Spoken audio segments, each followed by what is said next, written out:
Magandang hapon sa inyong lahat. Ito po si Herbert Curia, author-promoter ng Human Rights Promotions. Ang boses ng Human Rights Promotions. Sa malayang demokrasyang ito, kakibat ang ating pananalig sa ating banal na Panginoon Diyos, banal na Panginoon sa Kristo, at gabay ng kaliwanagan ng Santa Maria, ay ating po ibinabahagi sa inyo sa lingkong ito. Ang mensahe ng ating ay ating pong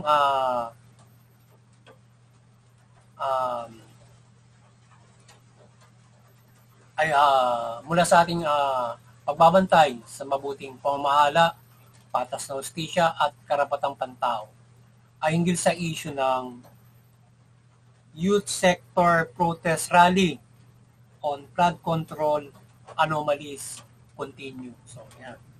So, ang sektor ng kabataan ay patuloy sa kanilang kilos protesta at upang papanagutin ang mga tiwaling opisyales ng pamahalaan na nangurakot ng bilyong-bilyong pondo ng bayan sa anomalya sa flood control project. So, ito yung ating tinunghayang issue ngayon, yung patuloy na pagkikilos protesta itong ating mga kababayan, particular itong mga kabataan, para papanagutin sa boses, papanagutin yung mga korap sa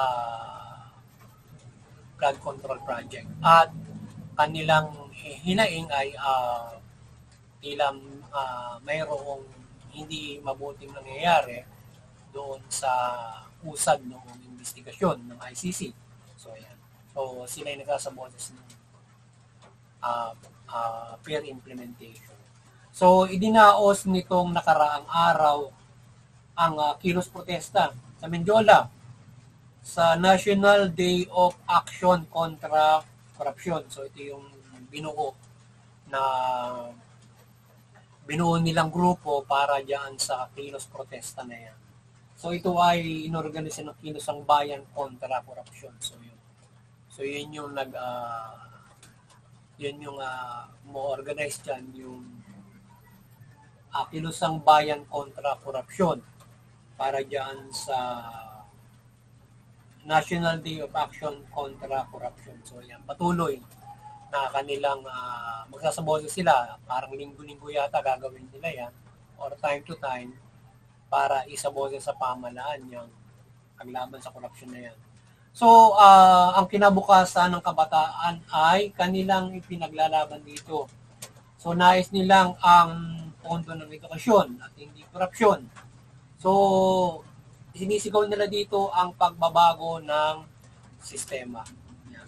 So, ngayon ang Human Rights Promotions ay mariing sumusuporta sa mabuting pamamahala, patas ng hustisya, at karapatang pantao. Sa isyong ito ng Youth Sector Protest Rally on Flood Control Anomalies Continue ay maiting natin sinusuportahan ang kanilang kilos protesta ng bayan, particular itong sinagawa ng mga kabataan. So, ang kanilang pagkakaisa at pakikilok bilang mga scholar ng bayan ay malaking bahagi upang maiparating sa pamahalaan na mula sa kanila ay malaking perwisyo ang isinasagawa ng korupsyon. So yung ating pagsaboses ng Human Rights Promotions ay ating sinusuportahan yung karapatan ng mga kabataan ng ating mga kababayan sa kanilang hinaing, pagsaboses ng hinaing, particular itong karapatan ng freedom of assembly and expression. Sinusuportahan natin itong kanilang mga karapatan ito upang iparating sa pamahalaan itong kanilang mga hinaing nito at karapatan nito na sila ay makapagsagawa ng ganitong klase ng mga pagsasaboses. Yan. Karapatan, freedom of speech and expression at yung karapatan natin na tayo ay makilihok sa pamahalaan at magsaboses ng ating mga hinaing. So, yun. So, at hindi lang yun. At tayo ay sumusuporta rin doon sa pagsasaboses ng pagpapanagot at mahusay na investigasyon, fair investigation o fair justice laban doon sa mga korap o tiwali na nadiskubre ng ating pamahalaan na mayroong katiwalian na nangyari o korupsyon. So sana ay ating suportahan yung ating kababayan mula sa mga kabataan at syempre yung ating yung isinagawa ng Pangulong Marcos on pag-discovery ng korupsyon na ito ay mapanagot itong mga ito. So sana ay pag-ibayuhin ng ating Pangulo at patuloy na magsabaw sa taong bayan para mabigyan ng linaw, mabigyan ng justisya, aksyon ang itong korupsyon na nangyayari na ito. So ang boses nila dito ay ng iba't ibang sektor at buong sambayanan ay dapat pakinggan ng ating pamahalaan at ng sambayanan upang mapairal ang mabuting pamamahala at wastong sistema mula sa makatotohanan at patas na pamamahala. So yan. So sana pakinggan ng ating pamahalaan yan at siyempre patuloy na yung ating Pangulong Marcos, patuloy niyang dinggin yan at isagawa niya yung kanyang sinimulan na na-discover niya na yung mga nangyayari niya. At isa niya yung taong bayan dyan na mapanagot itong mga tiwali. So sana yung kanyang naumpisa na yun, kanyang magipagkaisa siya sa taong bayan para magpahiraw ng fair justice, accountability at makatotohanan na talagang yung mga talagang sangkot ay kanyang mapanagot. Siyempre, wala namang ibang action kung yung pamahalaan mula sa kanyang inisyatiba o kanyang inisyatiba, kanyang aksyon bilang Pangulo at yung iba't ibang mga sa ngayon ng pamahalaan na siyang respective agency para gumawa niya at yung ginawa niyang investigating committee. So sana yon ay kanyang pagbayo yon for the fair investigation hanggang sa patuloy ng proseso kung paano mapapanagot siya ang mga tiwali na yan. So, ang investigasyon at patutunguhan nito na paglilitis ay dapat nagpairal ng patas ng hustisya at walang bias, siyempre, at kinikilingan, kundi papanagutin ang tunay na nagkasala o sangkot sa pagnanakaw sa kabayan ng bayan. Transparent, accountable, and fair justice para mapanagot yung tunay na dapat mapanagot. So walang dapat syempre kailangan mapanagot yung tunay na dapat mapanagot at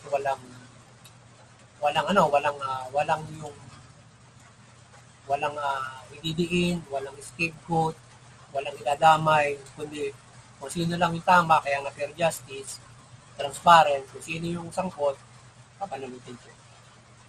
At yun ang tinitingnan ng ating mga estudyante ngayon, ng ating mga kababayan, yung daloy ng investigasyon ng ICI. Kaya yung iba nag-request, televise na yung sa publiko, kahit doon sa YouTube, yung kanilang investigation na mayroong yung taong bayan ay meron silang may access doon sa investigation, hindi lang yung mga respective na mga tao na pwede maka-access doon. Pati ang kalahatan ng taong bayan. So, kahit siguro YouTube, Facebook, social media, pwede ma-access yun. Kahit doon sa website ng PCO, sana pwede ma-access sa RTV para ma-access yan. So, sana ganun. Hindi man sa lahat ng television station, pwede i-access yan. Doon sa RTV, Malacanang, para mayroong ganun yata ang television station o kahit sa website nila, ma-access yung ICI investigation. Para makita yung fairness nito. Kung ano yung dalo yung nangyari, hindi lang doon sa yung nalalabas ng balita. Nakikita ng taong bayan yun, parang sa Senado investigation na ganun. So, yan, mayroong live broadcast doon sa investigation. Magandang bagay yun para makita ng tao kung ano yung nangyayari doon. So, muli, makisa yung lahat sa pagpapairal ng patas ng hustisya at umiral yung mabuting pamamahala at makapamuhay ang lahat sa ilalim ng isang pamamahalang hindi kurap, kundi naglilingkod ng tapat at nagmamalasakit sa bayan. So, yan. So, sana makisa yung lahat ng yung sambayan ng Pilipino, lahat ng sektor. Yan. So, lahat ay may pakialam dito sa mga nangyayaring ito sa pamamahala upang mapairal ito ng mabuting pamamahala patas ng justisya. So, para lalo na, pondo yung pinag-uusapan, dyan umiinom, gumagalaw ang pamalaan dyan sa pondo, gumagalaw ang pamalaan, nagbibigay ng kaunlaran at umiinom ng operasyon ng pamalaan dyan sa pondo. Kaya, hindi po pwedeng hindi natin pakialaman yan ang lahat ng tao, karapatan natin yan para magkaroon ng para kung mayroon dapat mapanagot, may saayos yung sistema na yan sa pag-usapin ng expenditures ng pamalaan at to the entire system. Tingnan yung functions ng mga pamalaan tungkol from the funding and iba't ibang mga dapat na baguhin sa sistema. So, ating boses ang wastong pamalakad ng pamalaan mula sa pagre-reforma nito ng sistema, particular dito sa paggamit ng pondo upang maiwasan ng korupsyon at kapiwalay at magbayo ang transparency and accountability. So, yun.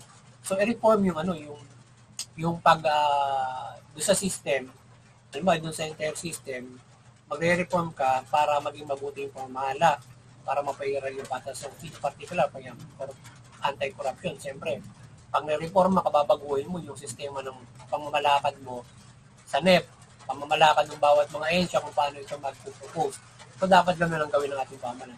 So, may iwasan yung korupsyon at makikita, hindi lang sa tao. Kasi yung tao, hindi lang disiplinadong tao para magpairal yung mga namamahala, disiplinadong mga namamahala sa pamalaan na nagpapairal na kanya-kanyang authority, ang aasahan natin para magkaroon ng magandang expenditures at maglingkod sila ng maayos. Kundi yung sistema mismo kasi kung mayroong matetem kasi syempre hindi mo maiiwasan na mayroong matetem dyan, umrap, nakawin yung pondo ng bayan kung yan ay parang nakahaya lang, so hindi naman nakabolt.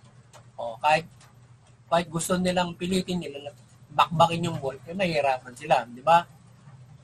Instead na nakahaya lang sa lamesa yan, so madali nilang dadamputin yun. So, di ba? So mas maganda kung sistemahan mo na parang ibobolt mo ang pondo at hindi ganoon siya kadaling dadamputin ng mga buhayang mga mambabatas o mga nasa bawat ahensya na gustong kumurap. So kung nakabolt yan, mahirapan silang kumbaga taptabin yun o iransak yung di ba? But talagang kung talagang siyempre, buhat mayroong maganda nandidisiplina, maganda, mabuting naglilingkod at yung sistema maayos para protected. Kasi kung na-temp yan, ay maaaring gagawa na parang kahit nakabolt yan, iraransak niya yan para lang manakaw niya yung pera. So, ganun talagang gagawin. Pero, hindi siya makalulusot from the bolt. Pag nanakaw niya yan, mayroong action sa kanya. Kagaya na nangyayari ngayon. So yung sistema na madali nilang nakawin yung pera, madali nilang kurapin, so hindi naman sila makalulusot sa justisya kapag na-discover sila. So, kaya yung ating ginagawa ngayon ay talagang medyo kahit malaki na yun nanakaw, ayan, nadidiscover. So, tama. Hindi kahit kailan ang pahayag ng Diyos, anuman nakasamaan niya, malalaman yan. Mananagot at mananagot. At syempre, sa kanya ay hindi nakatago yan. Alam niya lahat yan. So, ngayon, yung tao ay mayroong authority para yan. Kaya meron tayong freedom, kaya tayo may gobyerno, tayo may sarili. So, may guidance at mayroon tayong faith. So, kaya yan. So, kaya baguhin yung sistema for that. At magkakaroon tayo ng maasip. Kahit pa paano, may protection yung ating pondo from this kind ng mga nagkakamali. natitim mag-corrupt, yung mga ganun. Or else, ayan, yung magiging hindi mabuti sa kanyang authority. Yan. Kagaya ng DPWA. So, talagang yung corruption ay talagang nakahaya sa kanila. So, ayan. Bilyon ang tinira nila. So, ayan. So, managot sila ngayon. Kaya, tingnan mabuti ng investigation. Kaya nga sinasabi na bakit para yatang mukhang nagkakaroon na ng kung ano-ano mga kakaiba na. So, sana naging fair pa yan at i-revise na para mapanagot talaga yung dapat na panagot. Kung sino yung dapat na gawing state witness, yun lang ang gawin. Kasi para nangyayari, kung siya tayo state witness na natin, hindi wala naman nakulong, di ba? Hindi lang basta ibalik yung pondo. So, there should be mayroong mananagot. Hindi lang basta ibabalik yung pondo ng bayan. Dapat dalawa yung mangyayari dyan. Mayroong mapapanagot, babalik yung pondo. So, maaaring hindi lahat, pero at least kahit pa paano kalahati o hanggang 3/4 makuha nila. Makuha nila. Kung kailangan yung buong yaman ng mga nangurakot nila, baltakin ng ating gobyerno para mapanagot sila. Dahil nga sa tinurap na ginawa nila. So, yun. Kaya dapat pagbayaran nila yung lahat ng mga ginawa. Or else, ikulong sila doon sa kulungan. Doon nila gastusin yung pera nila, ninako ng bayan doon sa loob ng kulungan. Dahil magbuhayari sila doon. Basta nakakulong sila at matigil na yun nila corruption. Pero it's a very rin kasi yung mga pera na yun ay maraming napinsala sa korupsyon. Kagaya ng flood control, maraming nalumi mga negosyante, maraming tao ang naperwisyo, mayroong mga namatay kapag bumabag. Dahil yung sana nakapoprotekta ay nabawasan. So, tapos, yung mga matutulungan sana nung kung sakasakali, iba, bibigay ng negosyo para magtrabaho yung tao, etc. na maaaring magawa ng pondo for economic o protection, etc. So, nakapakinabangan noon yan. So, sa ibang banda ay pinag-iiba yun naman ni Senator Mamakino ang pre-college law upang mabigyan ng sapat na edukasyon yun. So yung mga estudyante, kanilang sinasaboses, ay yung pondo ibigay doon sa edukasyon kasi nga kulang na binibigay yung sa edukasyon kagaya ng colleges, paging elementary hanggang college. So dapat talagang totally free yan, everything is free at hindi lang yon. Ang package pa pwedeng yun, nabigyan ka ng pagkakataon na mayroong mga sa colleges yung mayroong titirahan sila na manawag doon na accommodation na yun. Yung mga beneficiary na talagang po pwedeng makatira doon. At yung kasing usual, lalo ba pag-aaral ka ng college, yan ang problema ng mga mag-aaral ng college sa ibang Metro Manila.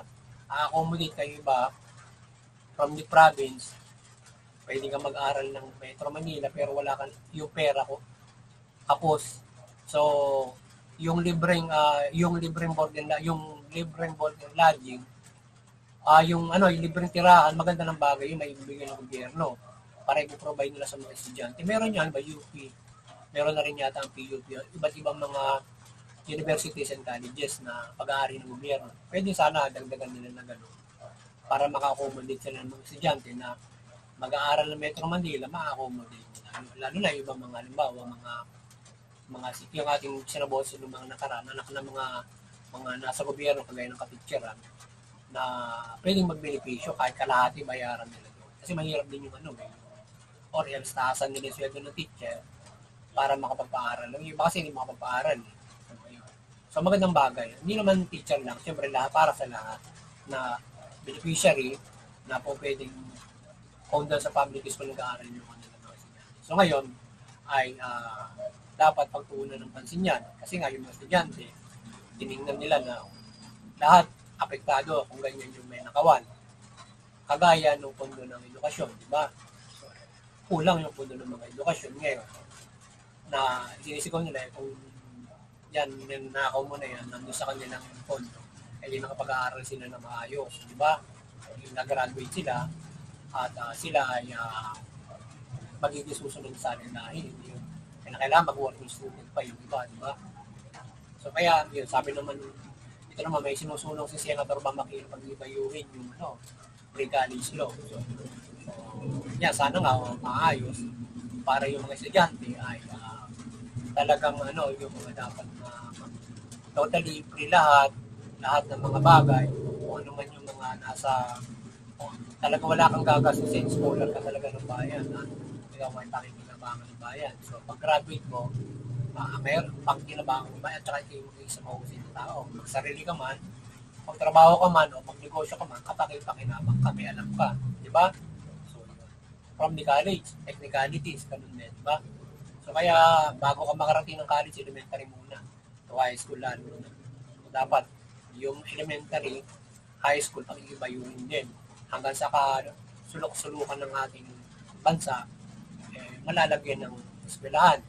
Mayroon mga teacher na magtuturo para mabigyan ng edukasyon. Kailangan natin yan, lalo na sa IPs din. Mga na nasa liblib na lugar, so dapat mabigyan din sila ng edukasyon. Pwede rin sila maging matalino mga tao para makapag-ambag ng kabiasnan sa ating lipunan. Hindi lang sila taga-bundok. So kahit yung bundok, napapakinabangan sila doon kung yun yung kanilang tinatawag na mga ancestral domain, yun yung mga lupain nila. So, napag-ibayin nila yung kabundukan from edukasyon na naibigay sa kanila ng mga ganun. So ngayon, kung nagaya niyan, so kung yung flood control project na nabigyan ng edukasyon yung mga IPs doon, mga laga ng kalikasan doon, di sana na kahit pa paano nakapag-ambag sa ating sa ating yung global warming na wala doon. Tapos yung mga landslide na yan sa dami ng puno na iwasan yung malakas na bagyo na mga flood na yan, di ba? Kaya sana ay patuloy na yung ating mga kababayan magsaboses yung ating pamahalaan tumaksyon na maayos. So sana yan yung sa lalong madaling panahon ay matapos na yung investigasyon at malitis na at mapanagot yung dapat ng banyo. So nakapangarami na pagdadaanan. Sa palagay ko taon pa ang mangyayari bago mapanagot talaga yan dahil nga sa yan ay sana ay sa ilang buwan matapos yung investigasyon masampahan ng kaso yung dapat sasampahan ng kaso kung sino man ang dapat nasampahan. So maging fair sana yung ICI to Ombudsman. So Ombudsman to Sandigan Bayan. So sana yan ay magbibigay ng fair justice at makita ng taong bayan yung accountability and transparency in this front of flood control mess or anomalies. Yan. So muli, sana maliwanagan ang ating banal na Panginoon Diyos, Panginoong Sokristo, banal na Espiritu Santo, at banal na Santa Maria, ang sambayan ng Pilipino mula pamahalaan at ang mga Pilipino, yung pamahalaan mamahala ng mabuti, matuwid, tugunin yung karapatan ng tao, patas ng justisya, mamahala ng iwasan yung katiwalian, pang-abuso, korupsyon, at mamahala ng mabuti. Yung mamamayan, iwasan yung paglaban sa pamahalaan, iwasan yung paglabag sa batas, suportahan yung mabuting pamamahala, pagpapairal ng patas ng justisya, karapatan ng tao. Sa gayon, makapamumuhay tayo ng mapayapa, maunlad, may kaayusan, at sa lahat, makakapanampalataya tayo ng lumasan ng Panginoon Diyos sa ating pamumuhay na ito. Muli, magandang hapon sa inyo lahat. Sana nakapagsabuhos naman ang human rights promotions sa isyong ating tinunghayan. At kayo ay kayo ay nakapagsabuhos sa inyo at kayo ay naimulat sa mga isyong ito hinggil sa karapatang pantao at kamalayan ng karapatang pantao at mabuting pamamahala. Magandang hapon sa inyo lahat at ganda.